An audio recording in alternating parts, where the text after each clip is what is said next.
Hare Krishna Vinodji, thank you so much for joining. And all those who have joined on YouTube, thank you very much for coming today for the session. And Hare we Krishna. are, in the, yes, Hare Krishna. We are in the fourth session of the Srimad Bhagavatam. And Srimad Bhagavatam, we have discussed the Bhagavad Mahatmya so far. In the last three sessions, we have understood the importance of listening to Srimad Bhagavatam. Today, we will have an introduction to Srimad Bhagavatam because Bhagavatam is so glorious, so wonderful.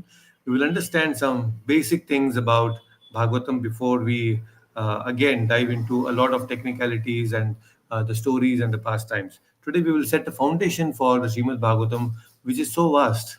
Bhagavad Gita is 700 verses, and Srimad Bhagavatam is 18,000 verses. So uh, it is actually overwhelming to uh, start this project, and it was definitely going to take a good amount of time for all of us to understand Srimad Bhagavatam, and at least for the next 2 years, I feel the idea is to have at least some 5 6 sessions on each canto.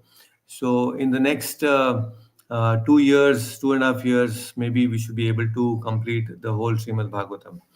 So I just recently got a chance to also attend Srimad Bhagavat Saptaha, and I just wanted to understand, how they can finish Bhagavatam in 7 days, and it is just 1.5 hour session. It is to bring in the essence of the essence in less time is definitely an expertise that everyone requires. The speaker is at least, and no matter what and how much we listen, the benefit is always there. So that is the whole point. Srimad Bhagavatam, it's not about completing Bhagavatam, it is about applying Bhagavatam principles in our life, right? And Prabhupada always said there is the book Bhagavatam and there is the person Bhagavatam. So one who follows the principles of the book Bhagavatam, he is also called as a person Bhagavata. So Prabhupada, you know, is called Mahabhagavata. He's living Bhagavatam because everything that he actually spoke, or what is mentioned in the Srimad Bhagavatam, he actually lived it personally. So that's why they are called acharyas. So all the great acharyas in our parampara, they're all Mahabhagavatas because they follow Bhagavatam. Okay, so with this brief introduction, we will start with the prayers. We'll begin with the prayers and then dive into the subject matter for today.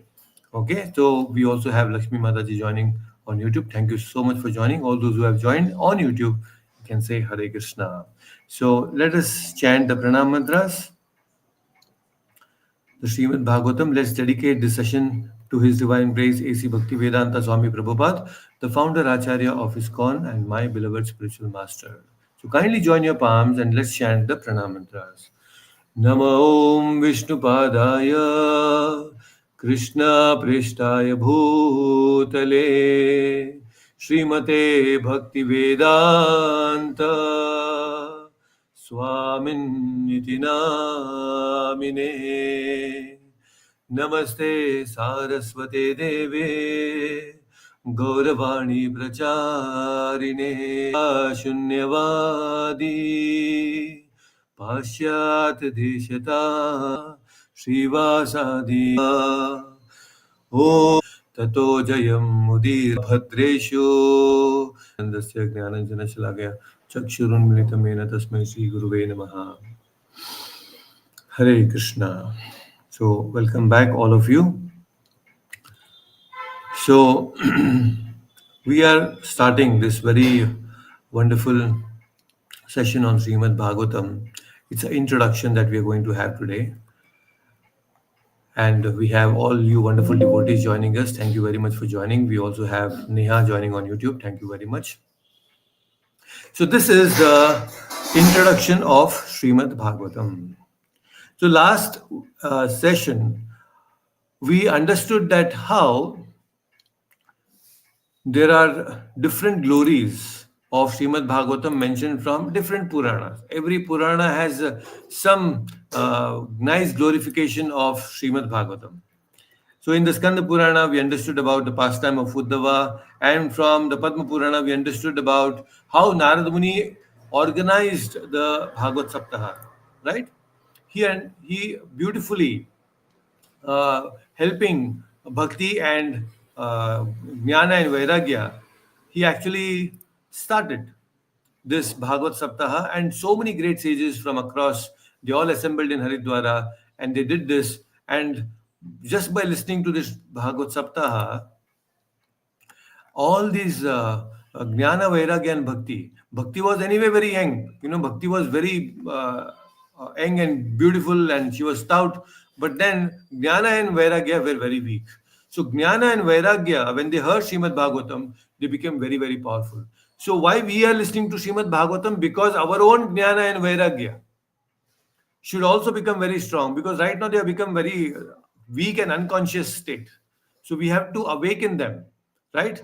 Now, just by listening to Bhagavad Gita and other so many lectures on the YouTube, the news channels to forget, they'll go into deep slumber. But when they listen to at least Bhagavad Gita, they'll wake up. Jnana and Vairagya is little awakened now. They have come to conscious state after listening to Bhagavad Gita, right? So that's why we are actively participating and all this. Now, when we listen to Bhagavatam, we will get nourished spiritually, because physical nourishment we are getting through our food, right? But now we need to nourish ourselves with listening to Srimad Bhagavatam. This food is not taken through the mouth, this food is taken through the ears. The Bhagavat, uh, just hold on. Let me also share some screens so that, yeah, yeah. Today, since I have not made the PowerPoint presentation, I'll just display it here just for our reference. Okay. So we were talking about how Narada Muni organized Jnana by Krishna also mentions very clearly that if anybody listens to Srimad Bhagavatam, I will reside in their heart. And Srimad Bhagavatam will actually bring in jnana, vairagya, everything in our heart. This is the beauty. Now, why jnana and vairagya? Because bhakti without knowledge is simply sentiments. Now, many people follow bhakti path, but they follow it with some sentiments. And sentiments don't really last long. Sentiments is very short lived. We don't want that kind of a sentiment. Sentimental bhakti is not what we are looking for. We are looking for something that is permanent. Very important.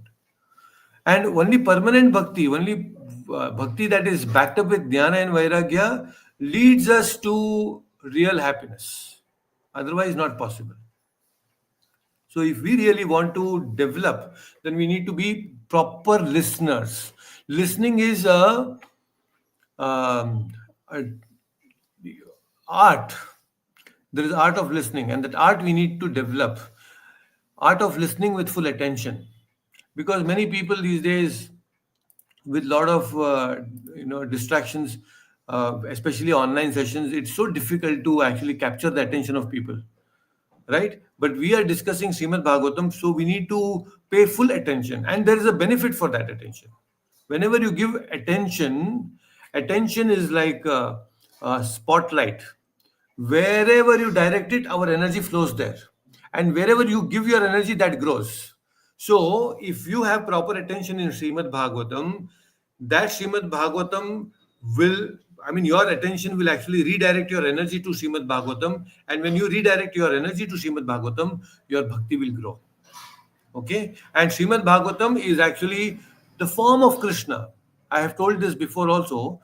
Many times, many devotees, they have Srimad Bhagavatam and they worship Srimad Bhagavatam at home.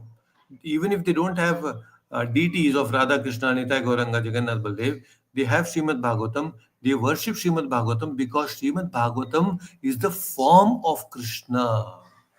It is none other than Krishna. Srimad Bhagavatam is so powerful. How it is a form? Now, it is mentioned that the first two cantos, Bhagavatam is having 12 cantos. The first two cantos of Srimad Bhagavatam are the feet of Krishna. So, Canto 1 and 2 are the feet of Krishna. Canto 3 and 4 are the thighs of Krishna.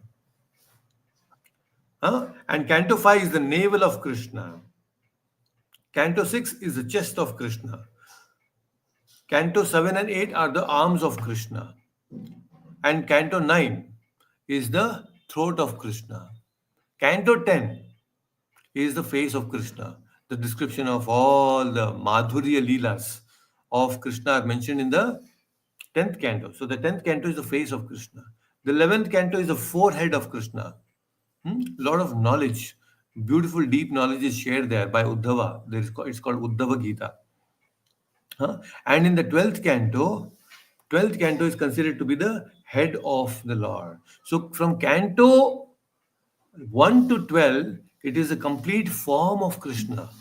And if you really want to relish the face of Krishna, you need to understand the canto 1, 2, 3. You have to have darshan from the lotus feet.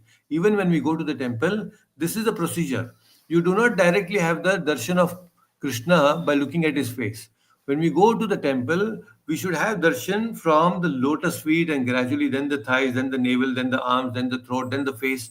This is how we need to have gradual darshan of Lord, even when we go to the temple. So similarly, when we want to understand the beautiful nectarian pastimes of Krishna in the 10th canto, it is very important that we first understand from canto 1 and 2. There are many people who directly jump to canto 10, which is not authorized.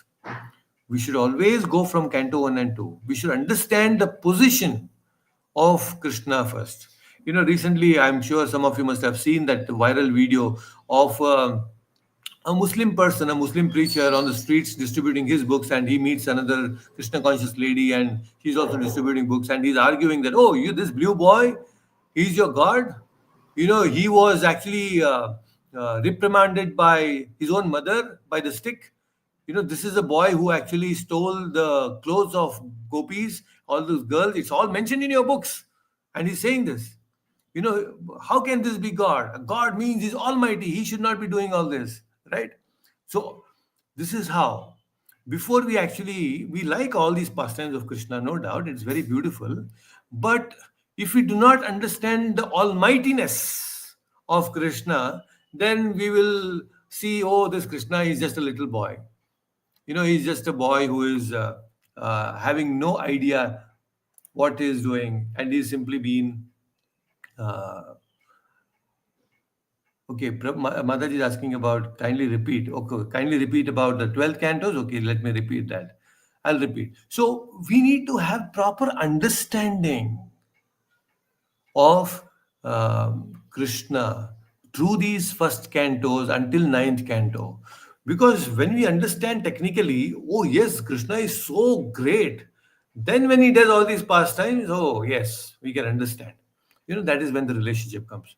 So people cannot really understand Krishna, they will just see, oh, he's a blue boy. Right? So for us also, we should not be like that. We should understand all the greatness of Krishna in the first 9 cantos. When we understand all the greatness, then, oh yes, Krishna does all these pastimes, you appreciate. He's not simply a magician.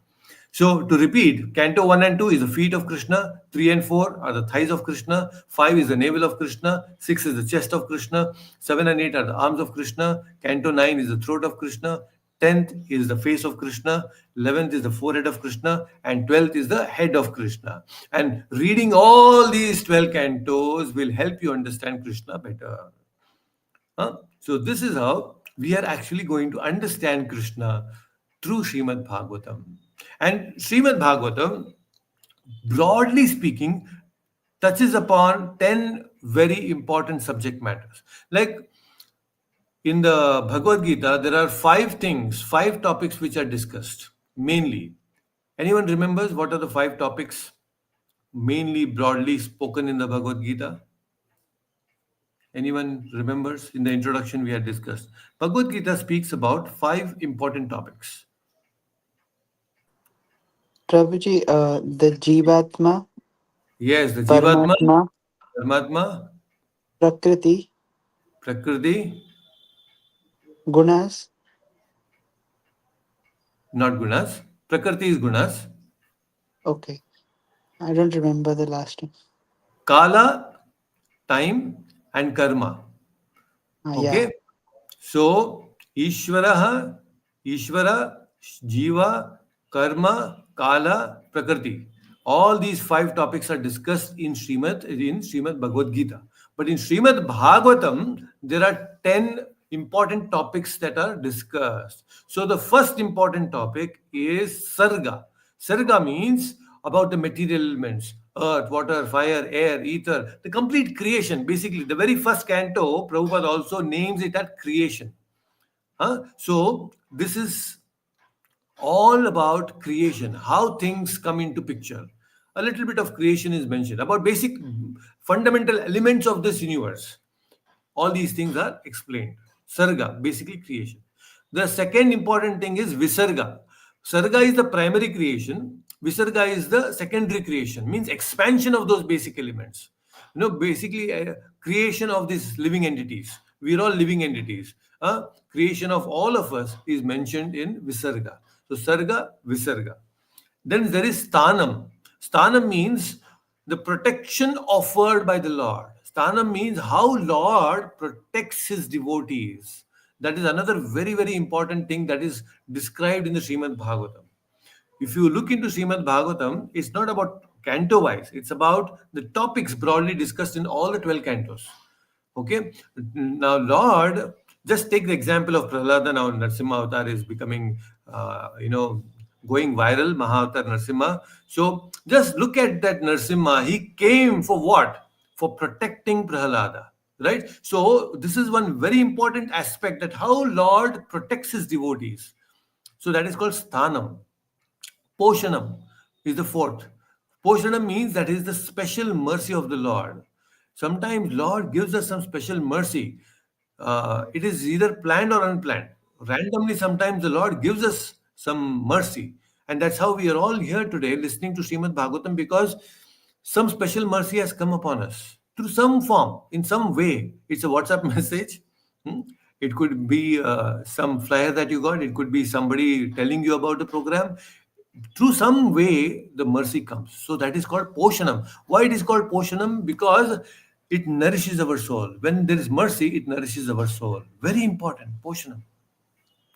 Then Uthaya. Uthi also means the fifth one. It's called the impressions. The future birth, the consequences. Uthi means impressions. So, what impressions? Just like in Bhagavatam, we come across so many beautiful stories which discuss about not just one lifetime but multiple lifetimes. See, this is a very important concept which answers a lot of questions. If you go to any other religion, they cannot answer many questions, like why somebody is born in a rich family, why somebody is born with some leprosy, why somebody is born blind. People don't have answers to these kind of questions because they don't have the concept of karma, they don't have the concept of reincarnation. But Udaya, we have impressions when we perform karma, and those impressions are carried forward. This understanding is given to us in the Srimad Bhagavatam. We will look into many characters who take different lifetimes and how it affects us. So every action that we perform is carried forward. Now the result of this, I mean, this particular form that we have right now, this life, is also a result of some past actions. We have got these certain conditions in this lifetime because of our past actions. Okay, so this is called Uthaya, Uthi, impressions. Then there is Manvantara Katha. Manvantara Katha means every Manvantara is 71 Mahayugas. One Mahayuga is Satyuga, Treta Yuga, Dwapar Yuga, Kali Yuga. This makes one Mahayuga. Like this, 71 Mahayugas is called Manvantara. So there will be Manvantara Kathas. Basically, it's a story of lot of kings in that particular Manvantara. How different kings have conducted themselves in different Manvantara. So these are called Manvantara Kathas. A lot of stories will come. Then Ishanu Katha. Ishanu Katha means stories of incarnations of the Lord and the devotees. Okay. So, beautiful incarnation. Now, we have only heard about the 10 Mahavataras, right? One of the Mahavataras is Narasimha. So, we only talk about the Dashavataras, Mahavataras, right? But there are many, many other incarnations also, Ishanukata, that we will be understanding in Srimad Bhagavatam. Then the next aspect, the eighth aspect is Nirodha. Nirodha means merging of the devotee along with the material identity into the Lord. This happens during the Pralaya.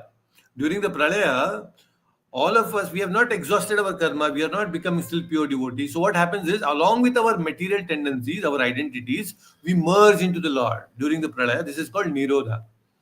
Then there is the next aspect which is called as Mukti. The ninth aspect is Mukti. So this topic is very interesting. We come across so many beautiful pastimes in Srimad Bhagavatam of devotees who have attained liberation. The very wonderful example is Parikshit himself. Parikshit, just by listening Srimad Bhagavatam, he attained mukti. Right? So there are many other stories also. Actually, this is a reinforcement for us that yes, it is possible that we can also attain mukti, and it gives us a lot of idea about, oh, where am I leading into my life? How am I actually conducting myself? All these things will help us, okay, to attain mukti. Then the next, the final, the 10th topic is ashraya. Now, what is ashraya? Taking shelter of Krishna. Krishna's one of the last statement in the Bhagavad Gita is what? Sarva dharman parityaja mamekam sharanam raja. So Bhagavatam explains us this ashraya tattva. How can we surrender unto the Lord? Because this is the topmost thing. When we surrender unto the Lord, everything else will follow. So ashraya tattva. So these are the 10 broad topics that actually Srimad Bhagavatam is offering all of us. Now, there is a warning given by Rupa Goswami. Now, the warning of Rupa Goswami is, he says there are two things. One warning that Rupa Goswami, which he mentioned in the Bhakti Rasamrita Sindhu, to all the listeners is, oh dear friends, Rupa Goswami is saying, one of the 6 prominent Goswamis, Rupa Goswami, he says that if you visit Vrindavan in Brajamandal, and in Vrindavan, if you visit the banks of Yamuna, and on the banks of Yamuna, if you visit Keshi Ghat, please understand all your material attachments will be washed away. You will have no more material attachments. All your material attachments will dwindle if you go to this Keshi Ghat in Vrindavan. Very, very powerful Keshi Ghat. We all have been to, some of us, we have been to Keshi Ghat in Vrindavan. Very powerful. He is saying you will lose all your attachments. And if you are wanting to hold on to material attachments, don't go to Keshi Ghat. This is what is trying to tell us. If you want to enjoy material pleasures, don't go to Keshi Ghat. And another thing he says is, oh, foolish children. He is calling all of us foolish children.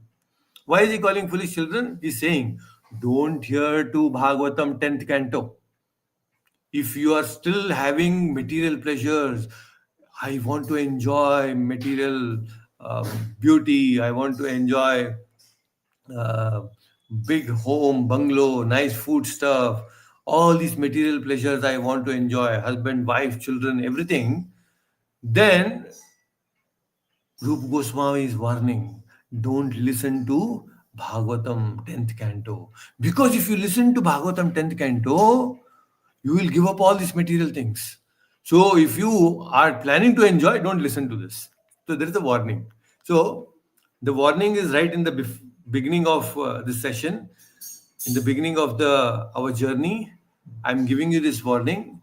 If you listen to Bhagavatam, all your material attachments will be washed away. And if you still want to enjoy, don't listen to Bhagavatam. The choice is yours. Okay, very powerful.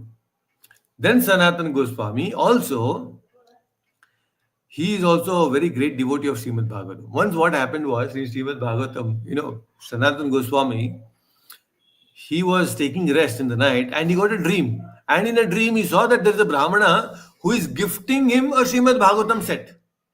Sanatan Goswami was thrilled. Oh, this is amazing. And early morning when Sanatana Goswami woke up, the very same Brahmana whom he had seen in the dream comes to him and gives him the Bhagavatam. Sanatana Goswami was so happy. And from that very day, Sanatana Goswami started reading Bhagavatam every day. He read it again and again and again and again completely. He never stopped. So Sanatana Goswami would listen to Srimad Bhagavatam every day. He would listen and read Bhagavatam continuously. Nityam Bhagavata Sevaya. This is how.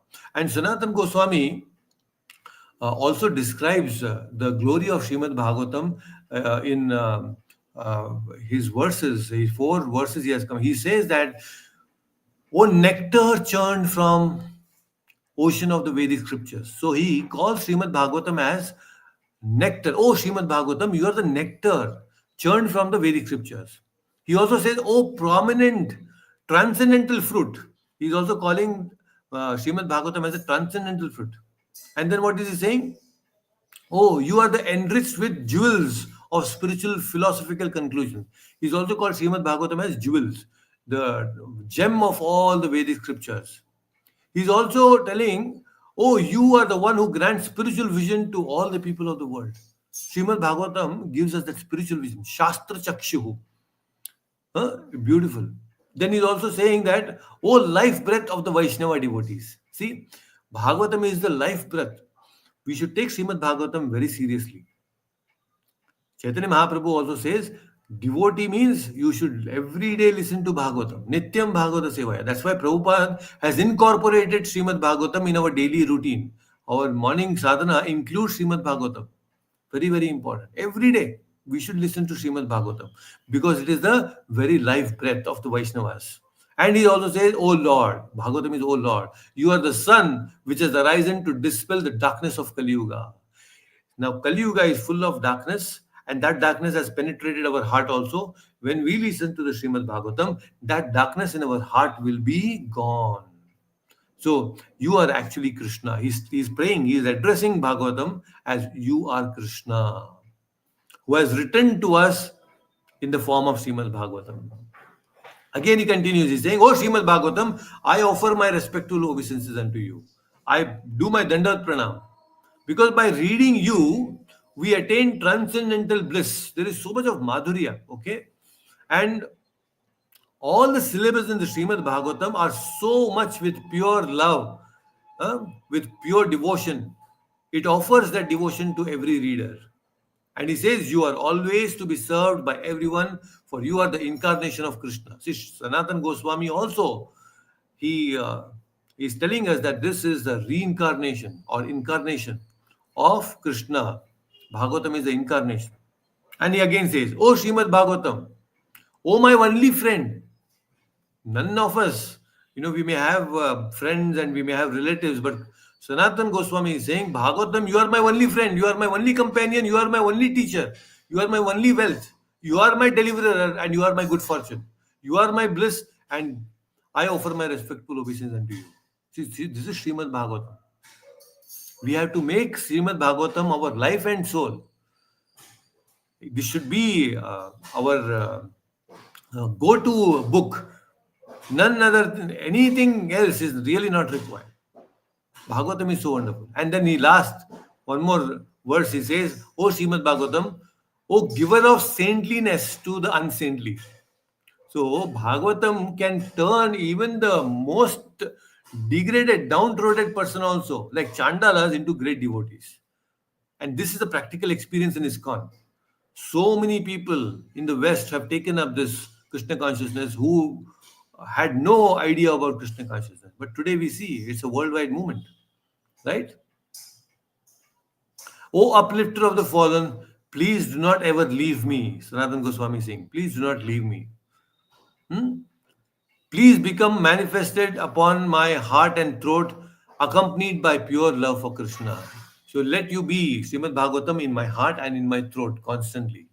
So this is a great seva that we can all do by speaking about Bhagavatam and listening about Bhagavatam. We cannot master Srimad Bhagavatam. Somebody says, oh, I will master Bhagavatam, I will read this book, that book. we cannot master. It's not about just knowledge, it's about applying it in our life, following Srimad Bhagavatam.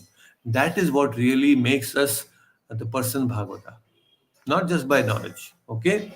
So, the very first three verses of the Srimad Bhagavatam, they form the foundation of Srimad Bhagavatam. They actually tell you what is Srimad Bhagavatam and what it is ready to offer to us. The first three verses are the foundation. If you want to know at a glimpse of what is Srimad Bhagavatam, the first three verses actually explain to us about it. The first verse actually talks about the Supreme Lord. It begins with the surrender to Krishna, right? Where Bhagavad Gita ends, that is where Srimad Bhagavatam starts. So it begins like that. It talks about Sambandha. You know, there are three very important aspects in devotion: Sambandha, Abhidheya, and Prayojana. Sambandha means we establish a relationship. Abhidheya is the process of developing devotion. And Prayojana is that ultimate love of Krishna, that devotion to Krishna. Prayojana, the final result, the outcome, the profit, right? So when a businessman, he does business, first he develops the sambandha with the other businessman.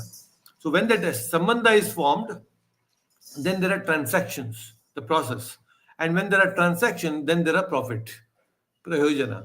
So similarly, in this devotion also, we will understand these three important aspects. So the very first verse talks about the sambandha jnana. It talks about our sambandha with Krishna. Who is this sambandha? Who is this Krishna? Okay, this is what he explains to all of us. Very beautiful, very profound also. So let us understand this first verse. Okay, and it's actually, I want to give an analogy to all of you here. The analogy of how Srimad Bhagavatam and Krishna is the ocean of mercy. You know, we say Karuna Sindhu. You know, he's full of mercy. He's so much of compassion, Krishna, full of compassion. Now, just imagine, I'll give you an analogy. There is an ocean, and the ocean is a sweet water ocean. We all have experienced salt water oceans, right?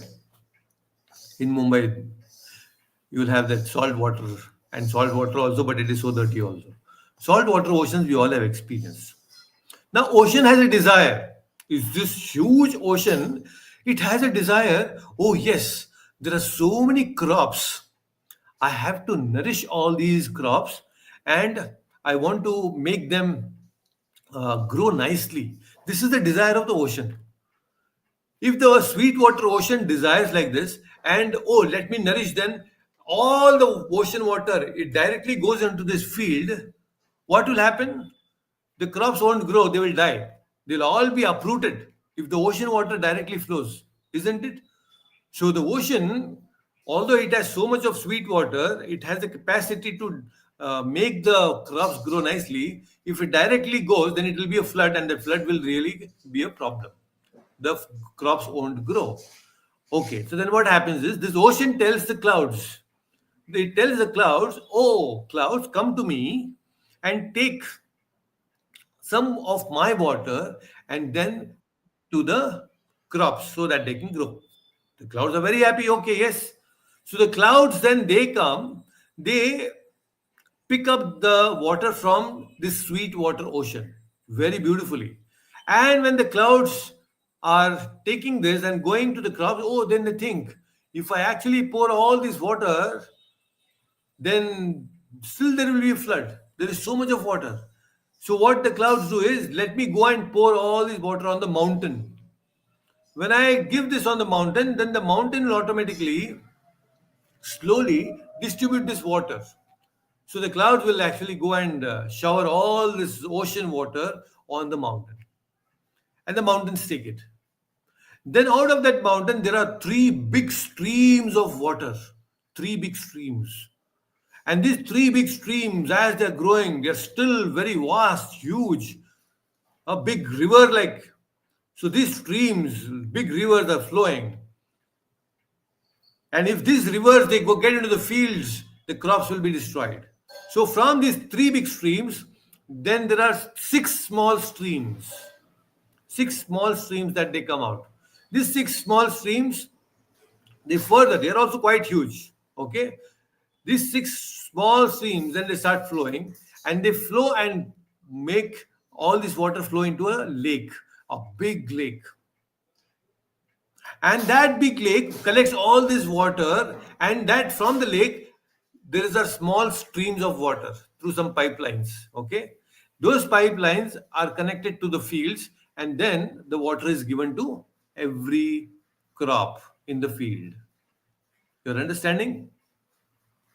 Now this sweet water ocean is Krishna. Krishna has a desire that, yes, I want to nourish all these living entities in this material world. Now, if Krishna gives all his compassion, his mercy directly, we will not be able to take it. Because just imagine there is a 30-watt bulb and you are passing 100 watts through it, it will blast 10,000 watts. It will blast. It cannot take that much power, right? So we need to give appropriate. So Krishna is like that. He is a powerhouse of all the mercy. He's like an ocean.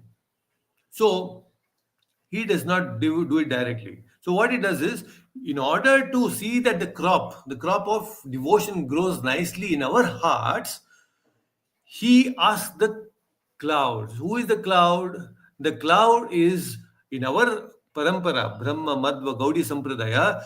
The cloud is Madhvacharya. No, Madhvacharya is the prime acharya in our Sampradaya. So, like that, all these prominent acharyas, they are like the clouds. So, Madhvacharya in our parampara is the cloud who picks up this ocean picks up the water from the ocean, the sweet water, the mercy of Krishna, like a cloud. And then this Madhvacharya gives it to the mountain. Mountain is who? Madhvendra Puri. Madhvendra Puri is the Param Guru of Chaitanya Mahaprabhu. Madhvendra Puri, Ishwara Puri, and Chaitanya Mahaprabhu. So Madhvacharya in turn gives this to the mountain, Madhvendra Puri, and from Madhvendra Puri, it goes on to three big streams. Which are these big three streams? Ishwara Puri, Nityananda Prabhu, and Advaita Acharya in our parampara. So these are big three rivers who carry this ocean, who carry this wonderful sweet water of mercy. So Ishwara Puri, Nityanand Prabhu, and Advaita Acharya. They in turn they make six small streams. Which are the six small streams? The six Goswamis: Dhruv Goswami, Sanatan Goswami, Raghunath Das Goswami, Raghunath Bhatt Goswami, Jeev Goswami, Gopal Bhatt Goswami. These six Goswamis are the six streams further divided. And they all come and give this water, sweet water, to the lake. That lake is Srila Prabhupada. Srila Prabhupada has all this mercy. And from Srila Prabhupada comes this ISKCON movement. ISKCON is created. And from ISKCON now there are so many different branches. There are so many Shiksha Gurus. All of us, we are trying to give this knowledge through different temple devotees, small pipelines here and there, giving it to the people. And then people are taking this Krishna consciousness movement, and slowly that nourishment is happening. Getting the point? How that Krishna's mercy, who is ocean, is reaching to all of us in the parampara. This is the parampara. And by taking that little, that bhakti is in the association of devotees is growing in our heart. If we directly take it, sometimes we ask, why Krishna cannot give directly? This is why Krishna cannot give directly. Because if he comes directly and gives us all the compassion, that's all.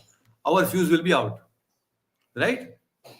And how to realize that I'm really growing in bhakti and Krishna consciousness? If by listening to Srimad Bhagavatam, if you have a little tear drops in your eyes, that very same sweet water is coming out in the form of tears in your eyes, that means you're growing in bhakti. This is the understanding. If by listening to Srimad Bhagavatam, if by doing seva, if by talking about Krishna, if you're getting tears in your eyes, that means you're growing. It is an indication that very same sweet water of Krishna is flowing through your eyes in the form of drops. Getting the points? So be very attentive. This is how, this is the test actually. Why I told this? Because this is how we test whether we are growing in spiritual life or not. We should have, we should have that growth by listening to Srimad Bhagavatam. Okay? So this Lord, Supreme Lord, is called Puratana. Why is called Puratana? He is the oldest of the oldest. So the very first verse, let us see what the very first verse says. The first verse says, okay, let me,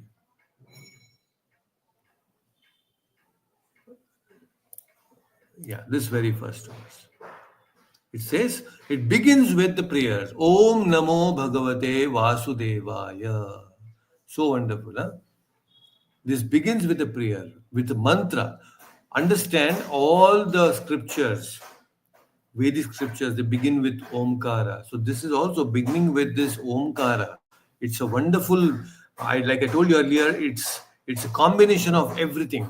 It has Brahma Sutra. Srimad Bhagavatam has Brahma Sutras in it. So Om Namo Bhagavate Vasudevaya.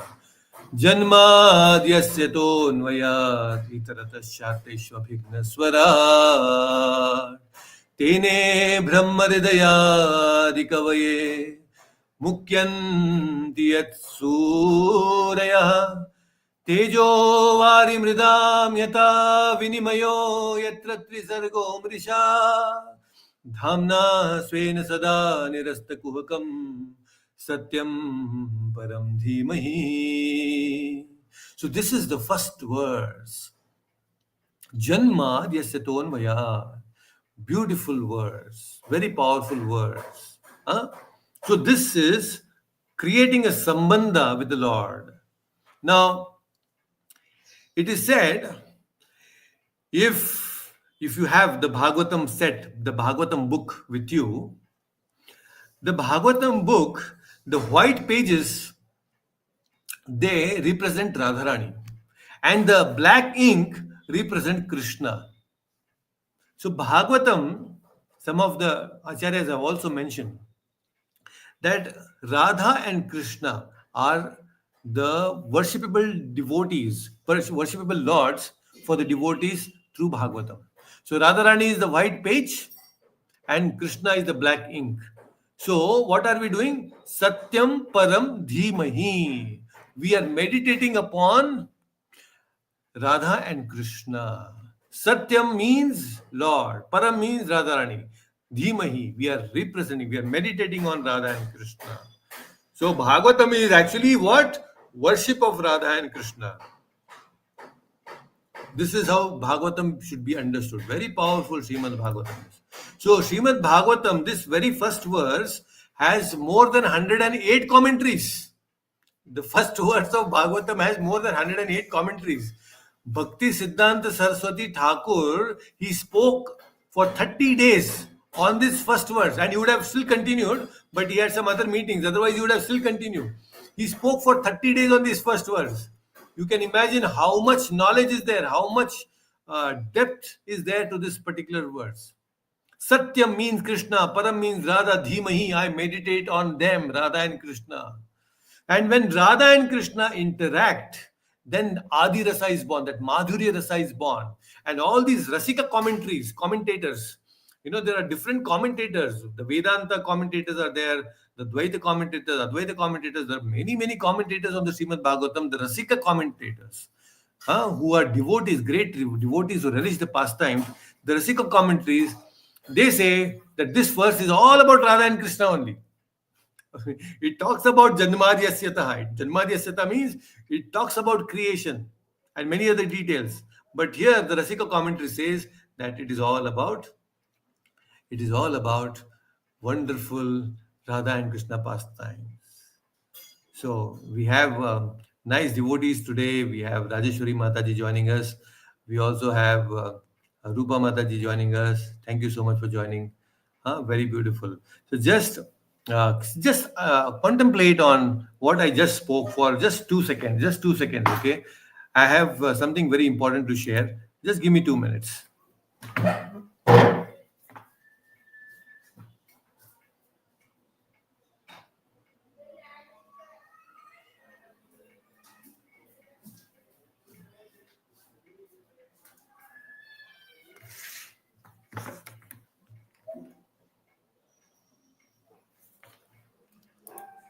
So, like I was telling, that Bhagavatam is actually talking about the creation. This very first is talking about Janma Adyasaton Vayad, right? So, there are beautiful descriptions about this whole first verse.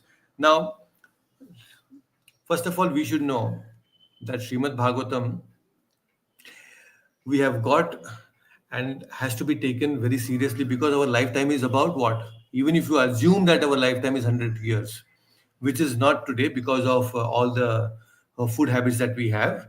You know, people are trying so many different varieties of recipes and so many junk foods people eat with all these soft drinks. Our 100 years of lifespan also is reduced. If you actually seriously look into this, we sleep for 8 hours in a day of 24 hours, right? So one third of our life is almost gone in sleeping. So even if you take a lifespan of 100 years, about 35, 40 years is actually gone in sleeping only. Most of the time is gone in sleeping. And the remaining time is gone into the daily chores and this and that. We are caught up with the work, right? So another 30, 40 years is just gone. And remaining, we have some 10, 20 years of for our own pleasures and many other distractions. And with this modern day OTT, all our time is gone. So where do we have time for Bhagavatam? Our time is so much reduced now, right? We really don't have time. Even if we have a lifespan of 100 years, how much can we actually understand Srimad Bhagavatam? So let us take this life of human life very seriously. Let us not waste any time. Any time. Okay. So now, what's the advantage? Because if you listen to Srimad Bhagavatam continuously, it's not about Saptaha, but even in these 2 years, if we listen, whatever little we are going to get, this nectar we are going to get, will really benefit us. So that's why I'm reinforcing this again and again, to bring in that point, that how if you are dedicated, even a moment can give you liberation. A moment of devotion can give us liberation. There was this great devotee, Khatwanga Maharaj, who fought for all the Devatas, on the side of Devatas against the Asuras. This Khatwanga Maharaj, he fought and he became victorious, and Devatas were also very happy. They thanked him, thank you very much for helping us in the fight. And then he said, okay, now anyway I have to go back, but please tell me how much time I have is left in my life. And they said there's only one Muhurta left. One Muhurta is 48 minutes, and he had only 48 minutes. So he just, without wasting a moment, goes down, hands over everything to his children, and sits for meditation, thinking about Krishna. One moment, one Muhurta was enough for him to actually get into liberation. He got liberation in just one Muhurta. So it is so wonderful. If we are very absorbed in Srimad Bhagavatam, that one Muhurta is enough for us to give liberation. So Janmadhyasyato Anvaya. So this is something very important. Janmadi. Janmadi means creation. Very beautiful creation. Creation of, we understood, right? Sarga, Visarga. Creation of the material world, creation of the living entities. All this Janmadhyasyata means it is about creation. Then creation, maintenance, and destruction. Janmad yes yatonvayad means it is talking about creation, maintenance, and destruction. Everything is covered in this one word. And everything is done by God. The creation is also done, the maintenance and the destruction, everything is done by Krishna. Janma, yes, yatonvayad, anvayad. Anvayad means Veda. The scriptures is also called as Veda. Itarascha. Itarascha means, okay, Anvayad means there is creation, destruction, and maintenance. How do I understand? Through Anvayad. Anvayad means scriptures. Okay, if there are scriptures, how do I understand scriptures? Through itarascha, through logic. What is that logic now? Just for example, when we look at small children, when you look at the small children, automatically it signifies, indicates what? There are the parents. A child cannot simply come out without parents, right? So similarly, when we look into this creation, maintenance, and destruction, automatically indicates that, oh yes, there is a creator. It is not simply come itarascha. Through scriptures also you understand, but along with scriptures you also can use logic to understand this creation, maintenance and destruction. Okay, Lord is creating, but how does he create? Arteshu abhigna.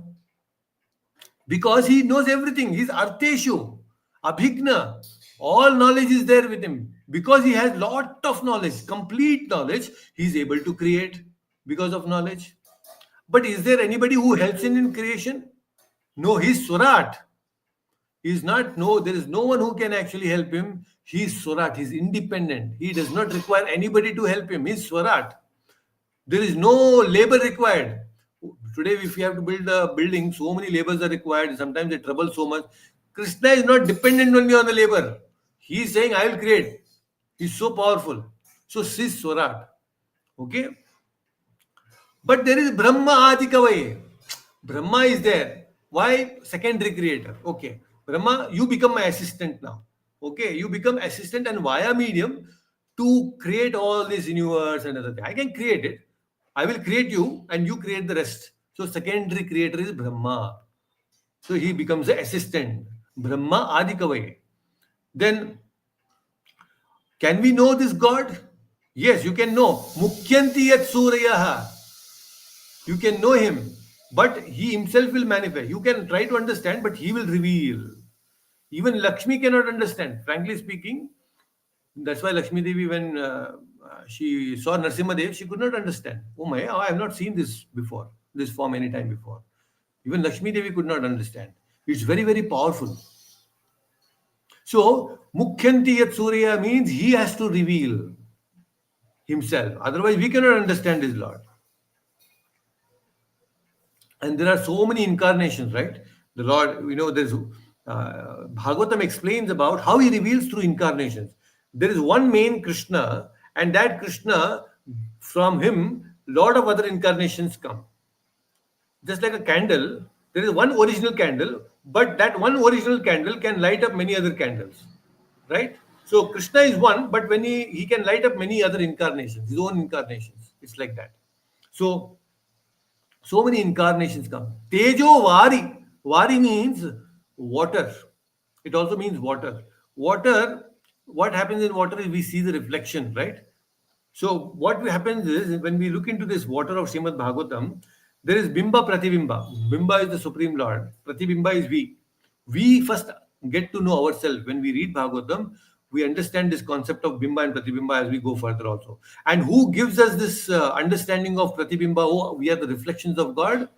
We are the part and parcel of God. There is a Guru. We have Prabhupada as our Guru who explains to us about our own constitutional position. So the duty of a guru is to reveal us the constitutional position. What is our swarupa as Pratibimba? Okay. Then there is Prakriti. Prakriti Vikriti.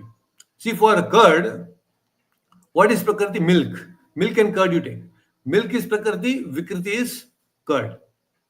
So similarly, the original form is Krishna. Rest everything is Vikritis, all different expansions or different forms. Mool Prakriti is Krishna, unchanging. What does not change is Krishna. Milk can turn into curd, curd can turn into buttermilk, buttermilk can turn into butter, but from butter to ghee. All these transformations are happening, right? But there's one unchanging, the original cause, which is unchanging, that is Krishna.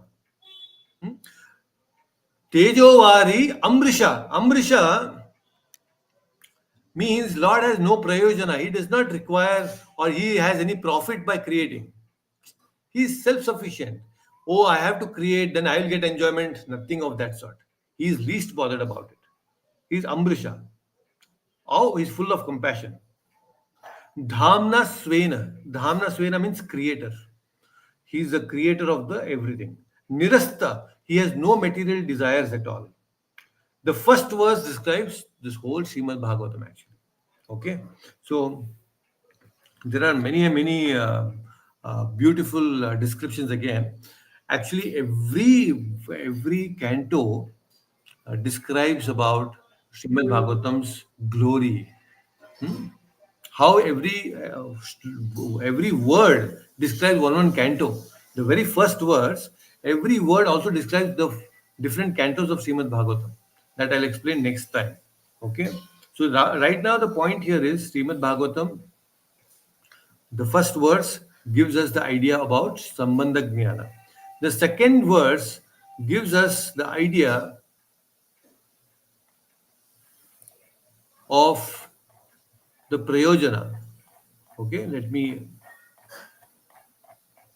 talk to you about the second verse. I'm going a little slow. I should have done this previously, but please excuse me for this. What is the second verse? Second verse explains. See, this is the second word. Dharma projita kaitavo कैतवोत्र परमो निर्मत्सराणाम सतान वेद्याम वास्तवम अत्र वास्तु शिवदम ताप त्रयोन्मूलनम श्रीमद् भागवते महामुने कृते किं वा प्रयर ईश्वरे साध्यो हृद अवरुध्यते प्रकृतिभिः शुश्रुभिस्तत्क्षणात्. So what does this mean? It means that first of all, dharma projita kaitavo. All the unwanted dharma we should give off. We should not have following any so-called temporary dharmas. If you are following any temporary dharmas, Bhagavatam is saying just give them all. It is this second verse is talking about the process, abhidaya. When you surrender to Radha and Krishna, then you throw away all the temporary dharmas, not required. The process begins with freedom from envy. You should become free from envy. This is the qualification. If you want to begin the process, then first of all, please understand you have to get rid of your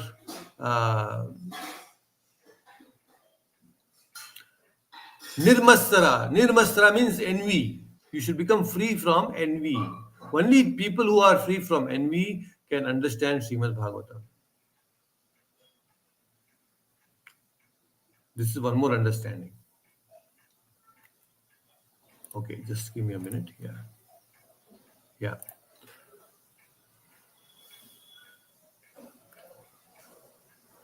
The real Vastu in Srimad Bhagavatam is Krishna. We are all looking for different Vastus in our life. But the real Vastava Vastu, the ultimate knowing, is Krishna. Everything in this world will change. Our jobs, our relationship, our fashion, everything keeps changing in this world. But what is not changing is Krishna. And actually, there is no other any other book to read. Srimad Bhagavatam alone is good enough. There is so much to understand from Srimad Bhagavatam. All those who have found Krishna are also reading Srimad Bhagavatam. See, Parikshit, he in the childhood, in the mother's womb only had seen Krishna. He had found Krishna. But still he is listening to Srimad Bhagavatam. Shikute Goswami, self-realized person, still he is reading Srimad Bhagavatam. Narada Muni, he has direct interactions with Krishna. Still he organizes Srimad Bhagavatam and listens to Srimad Bhagavatam. So these great personalities, they know Srimad Bhagavatam, but still they read Srimad Bhagavatam. They know Krishna, but still. We are reading Srimad Bhagavatam so that we understand Krishna. The point is, even when you understand Krishna, you will still continue reading Srimad Bhagavatam. This is the beauty of Srimad Bhagavatam. This is the process basically, Abhidaya. Okay? And then the next verse also comes very beautifully. The next verse explains that is actually so very important. In fact, all of you should even memorize this verse. I think Dev has already memorized this word. And this beautiful verse is निगमकल्पतरोः गलितं फलं शुकमुखादमृतद्रव्यसंयुतं पिबता भागवतो रसमालयं मुहुरपो रसिकाः भुवि भावुकाः. See, so there is this nigama. Nigama means Vedas. So we can understand Vedas.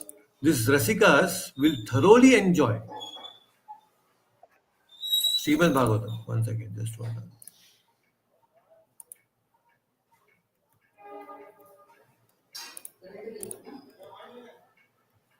Yeah, okay, coming back. Sometimes I have these technical problems today. I don't know why. Okay, anyway, the point is Srimad Bhagavatam is relished by all the Rasikas. It is the tastiest fruit. I've explained this before. Galitam phalam, the most ripened fruit. And it talks about prayojana. This third verse talks about prayojana. What is that prayojana? The fruit that we are going to get. And this is an open invitation. Everybody who wants to really enjoy life, who are rasikas in this world, who want to relish, they have to come here because it's an open invitation. Please come listen to Srimad Bhagavatam. Everybody gets some sort of enjoyment when they gossip about people, right? Gossip, it gives up some pleasure. So, Krishna, Bhagavatam is giving us a chance to also gossip, but this is spiritual gossip because this is real nectar. Srimad Bhagavatam is real nectar. So, why to gossip about material things? Let's gossip about Krishna. This is about Srimad Bhagavatam. Okay? So, there is a lot of glory actually in Srimad Bhagavatam. And uh, when Brahma, when he understood this glory of Srimad Bhagavatam, he does tulabhar. Tulabhar, he keeps on one side of the weighing scale all the sadhana, all that we do on our day to tapasya, everything on the one side.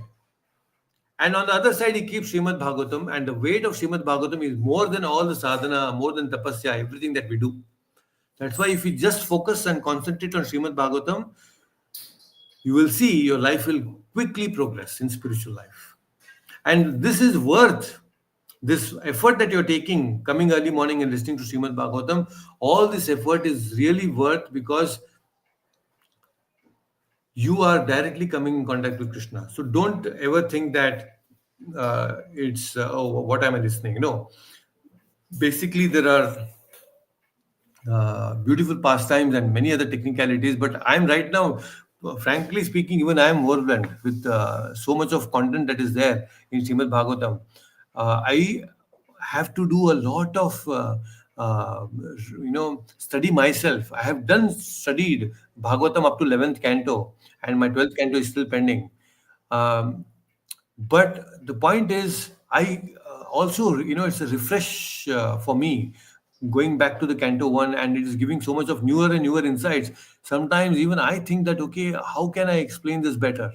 So that's why I thought, okay, just stick on to the stories, and from the stories we pick up the important aspects so that we can apply in our daily life. And with that also, it's going to take up to another 2 years or 2.5 years for us to complete. So there is so much that we can actually explore in Srimad Bhagavatam. So we will definitely continue where we have left, but it is just not about reading Bhagavatam. It is going to be about applying Bhagavatam. So from the next session, actually, we will, with this foundation that we have created about the first three verses about Sambandha, Prayojana, and Abhidheya, we will understand the application part of it from next session onwards. Okay. But by the way, I also urge all of you to read Srimad Bhagavatam if you have the copies. Even online, it is available. So read Bhagavatam verses by verses because you will also understand the flow of it, what we are talking. So a little homework for all of you is read Bhagavatam, understand Srimad Bhagavatam, so that when you are here in the classes, you will also get a lot of questions, and with a lot of good interactions, we will be able to understand it much better. Okay, so please prioritize these sessions. Uh, you may have a lot of things, hundred of things early morning, but please understand Srimad Bhagavatam is to be a priority for all of us. All of us every Saturday morning, we should give some time to understand Srimad Bhagavatam. So, without any compromise, without any laziness, let us early morning on Saturdays listen to Srimad Bhagavatam without fail. Okay. So, anybody has any questions? Anybody wants to ask anything? And I really appreciate all of you who have joined on YouTube for joining today and also on StreamYard. If you have any questions, please feel free to ask. Let me add. Hina Mataji was also there. Thank you, Mataji, for joining. Achutanji, Vinodji. Anything you want to ask with respect to the things that we discussed today? Anything? So could you just let me know which is the site to go and read this Bhagavatam you said? Which is the site I can refer to? Yes, there is a Veda base. There is one site. If you type Veda base, I'll also share the link in the group. So if you can go and read the Srimad Bhagavatam online, it will give you a clear picture or some idea about, oh, this is the flow, and at least the topics. Just if you go through the index, the contents of Srimad Bhagavatam, open the book and just go through the content, you will see, oh my God, there is so much to learn here, right? So Srimad Bhagavatam has all the practical applications of philosophy in our life that we can apply through these stories. Okay, so just go through the contents and you will really appreciate all of that. I'll share the link also. Okay. One more help, Prabhuji. Yes. One of my circle friends also wants to listen to the recordings of our Bhagavad Gita sessions that we had. So, is there any links that you can share, or should I go and only look up at YouTube? Or is it? All the sessions are there on YouTube. The initial quality, the original, the first two chapters was not that great, but still they can listen to it. It also is available on Spotify. Dev is uploading them on Spotify also. So all those sessions are there on Spotify. You can listen on Spotify as well. I'll share both the links. I'll also share the link if in case. Yes, please share the links, and you can also encourage them to join the live sessions also, along with whatever they listen. You can actually ask them to join the live session so that they can also get a lot of clarity by asking questions. Okay, Yeah, I've already shared, Prabhuji. I'm already trying to share fantastic, that. fantastic, Yeah, great, already do. amazing, amazing. Great, great. Okay, thank you very much. If you have any questions, please feel free to ask in the group also. Take care. Thank you. Hare Krishna. Hare Krishna. Hare Hare Krishna. Krishna. Hare Hare Krishna. Krishna Prabhuji. Hare Krishna. Hare Krishna.